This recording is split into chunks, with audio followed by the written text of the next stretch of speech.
Hi guys, I'm here to show off a Domain Monarch deck for 2017. I just got a couple of requests on some of my videos for this, and yeah, so I just thought I'd show you. Okay, so first off with the monsters, obviously we play the one Ether. Ether is, we really wish she was at 3. She's a lot of interruption. She sets up the grave, sends 2 cards to the graveyard, and she special summons a Monarch from the deck when she's tribute summoned. And she can tribute summon during the opponent's turn. So she's really useful for interruptions and to use with the Monarch Stormforth. And yeah, she's just amazing.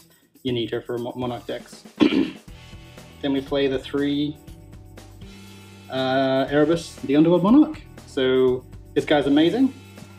He is a Cypher Omega almost, so he like shuffles a card from the opponent's hand back into the deck. If you can resolve that twice in the first turn, it's amazing, it's beautiful. Otherwise, you can just do non-targeting removal. And of course, we play the one Vanity's Fiend.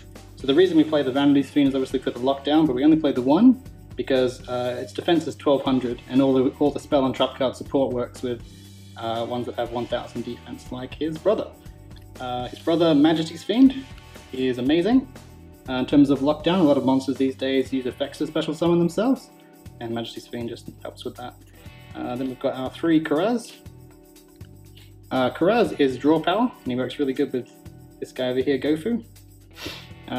Yeah, so you summon him out with Ether, and you can pop 2 cards of your own or the opponent's, whichever one you're feeling like at the time. And yeah, it's really good for consistency. Gofu, free special summon, you get tokens for the pops. Then we have the 3 Linkslayer. Linkslayer is actually really good for getting a body on the field to get a tribute summon. He in fact can be tribute summoned himself since he is level 5. And he can pop back row. So he's got a lot of utility. He's really useful, and yeah, I'm just really happy with this guy. So then we have our 2 vassals. So we actually have, so this guy here, the rock vassal, he'll flip something face down. It's really useful if they summon Baguska, which we hate Baguska. And we've got Mithra the Thunder Vassal. Mithra is just a free special summon again. Has no requirements for its special summon, so it's always good. Whereas this guy requires the opponent to have a monster, so he's better for going second or something. But you can only do 1 of them per turn, so we play 1 of each. And this guy can actually add back this guy if he gets attributed for a tribute summon. From there, we've got our 3 Eidos, pretty classic. They are all used to special summon out the Idea. And that's how we get our tribute engine going. You know how that works. Okay, for the spells we run in this deck, it's pretty classic from the get-go. We've got Monarch Stormforth, tributing opponent's monsters, it's amazing. Pantheism, we wish you were at 2 or 3 or anything but 1. Well, not 0 actually, but no, it's great. Then I've got, okay, this might look like Twin Twister, but it's actually the Frost Blast of the Monarchs. Which pretend the text actually says, if you control a monster with 2400 attack or more and 1000 defense, destroy 1 set card.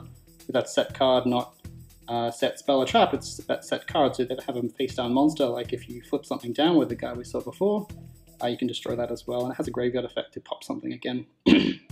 Really useful card. When I get the real one, we'll use that instead of Twin Twister for the moment. Then we've got our Search Power. Tenacity of the Monarch, and this is why we play more Majesties than we play Vanities, but I see people playing a lot more Vanities. But this card here is only useful for monsters that have exactly 2400 or more attack and 1000 defense. That's why Majesties is a bit more useful in that regard.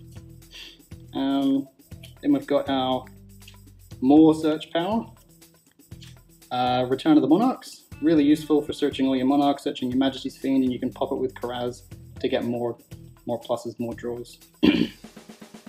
Okay, so now we have Domain of the Monarch. This is your power card. This is attacks over anything almost. Locks out the extra deck. Really useful card.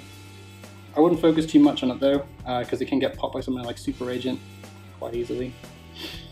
Next we have our 1 March of the Monarchs. This is just turns all your Monarchs into Chaos Max Dragons. It's pretty good. I like it. We play 1 for 1 as an extra copy of Idea. We don't play Reinforcement of the Army. We don't like normal summoning her. We want to special summon her, so this is how we special summon out Idea and get those double tribute summons.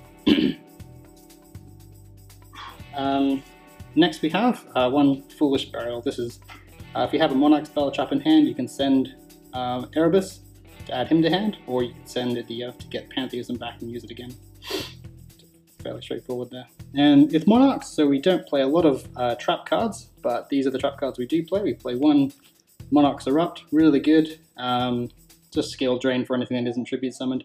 Terrible against True Draco, but we deal. And yeah, that's fine. Then we've got 3 Prime Monarch. I hate that.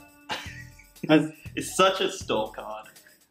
The Prime Monarch is great. It's good for defending your life points if you need to. It's also really good for recycling your deck and makes this deck really grind. I see a lot of people playing 2. I think 3 is a better number just because I like Pantheism into Prime. That's great because it gets you a free tribute. But yeah, the recycling is really good. It's a nice little Digesto Emerald.